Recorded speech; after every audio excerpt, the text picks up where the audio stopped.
Hey Pete's RV TV, I'm Zach McGinnis here today with Jake St. Pierre, one of our orientation specialists at Pete's RV Center. Congrats on the first step of purchasing your camper. Your next step is going to make sure you have the right product to use and maintain your camper, and Jake will be showing us that today. All right, Zach, let's go inside. All right, now we're here in our accessory store, and Jake, we just got to our campsite. What is our first order of business to get going? First thing you're going to want to do is you're going to want to level out your camper. There's many different ways of leveling out your camper. The most efficient way is with the tri-leveler. You're going to want to get yourself a pair of bubble levels on your camper first. When you back into your campsite, you're going to see you're low on one side. Put the tri-leveler behind the rear low side tire. As you back up onto the tri-leveler, it'll even you right out. You take your wheel chock and lock your tire right in place. And you're done leveling.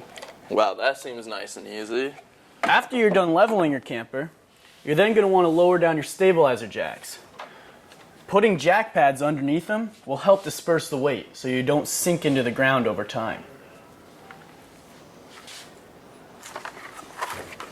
Alright, Jake, so another commonly asked question I get is when I'm in my camper, even after I put my stabilizing jacks down, when I'm walking around, I still feel my camper rocking. Is there another way to take that away, or stabilizing jacks, that all we have?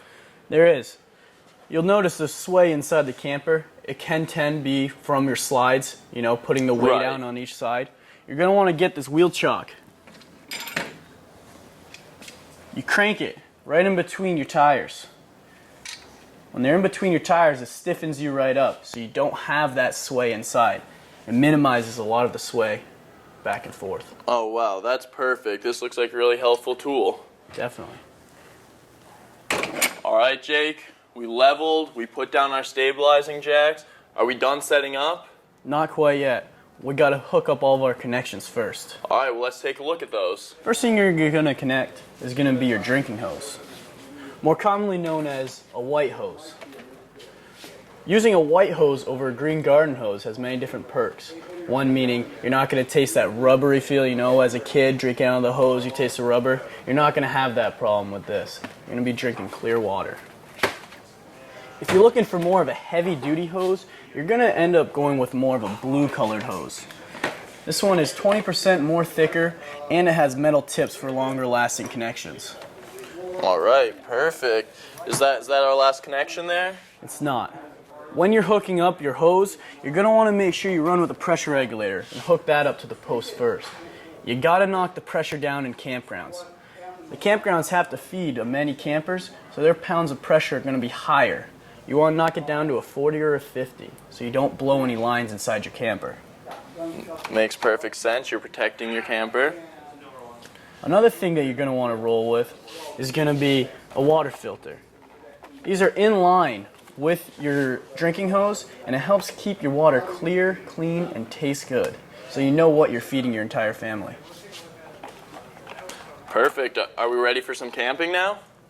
Not quite. We still got to hook up our sewer connections. I gotta tell you, Jake, I've been doing some research, and there's a lot that goes into sewage connections. For us first-time campers, would you mind just letting us know what we're gonna need? Yeah, of course.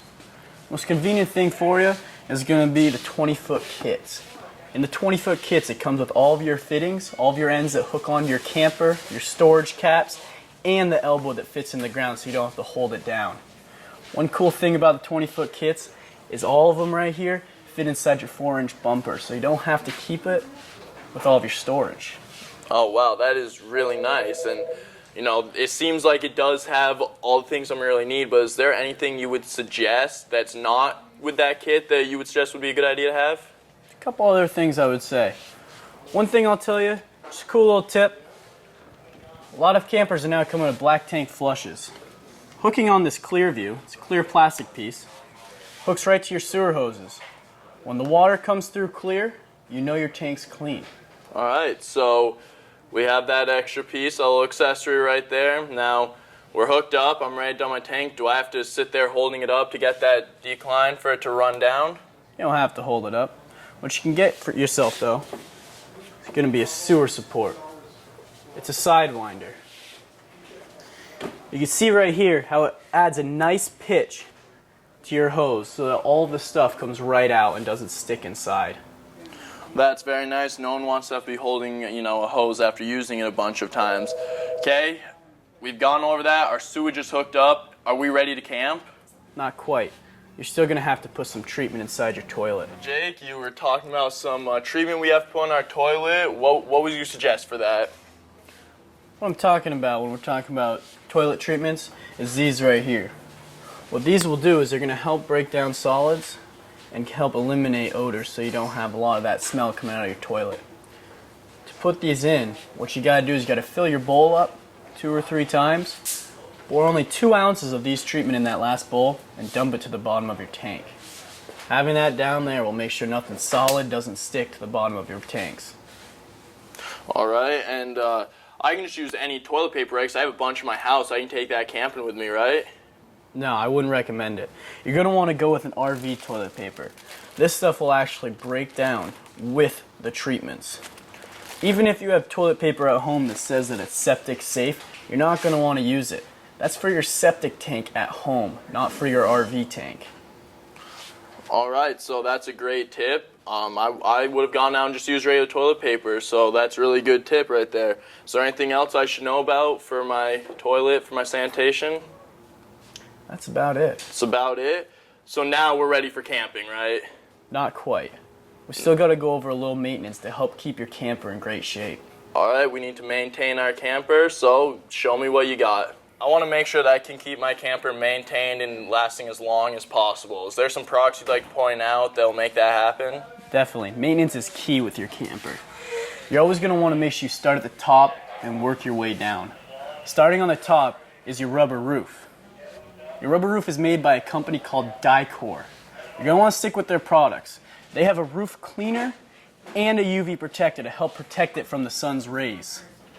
Perfect. And when I get up there, when I'm cleaning it, should I just use a hard bristle brush, a soft one? Is there anything you would suggest as far as that goes? You're not going to want to use a hard bristle brush because when you scrub in with a hard bristle brush, you're going to end up tearing up your roof. A soft bristle brush does not get it in there.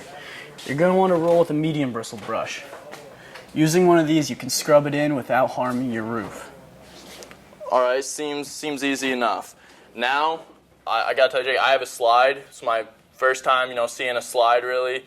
What do I have to do to keep that maintained? There are a couple things. Depending on your slide, you might have tracks underneath it. You're going to want to get a dry lube and lube up your tracks every few times you use it.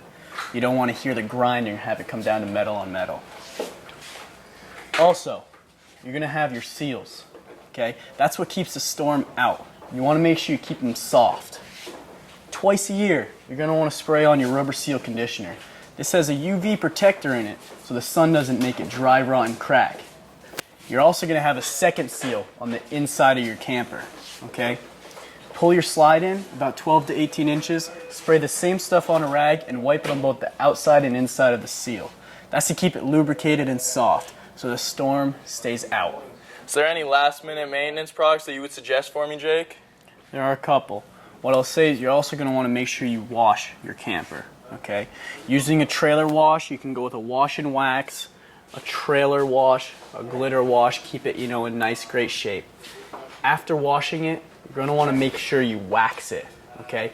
Waxing it's going to help protect it against black streaks, UV rays, and stuff like that. The best wax to go with is going to be Protectol. It's an easy wax to apply. Put it in an old spray bottle, spray it on, wipe it in with a sponge mop, and then wipe it off with a dry towel. That has a UV protector in it, so your decals, your finish, your paint, everything like that will stay in good, healthy shape. Perfect. Is that all the maintenance we got? Are we ready to camp? Zach, we're finally ready to camp. Gee, well, you know what, Jake? I noticed there's a lot that goes into keeping your camper up and running, and it just makes me really happy to know that here at Pete's RV Center we have RV experts that want to take time out of their day to share their knowledge with us and make sure that each and every family that purchases their camper here has the best camping experience they could possibly have.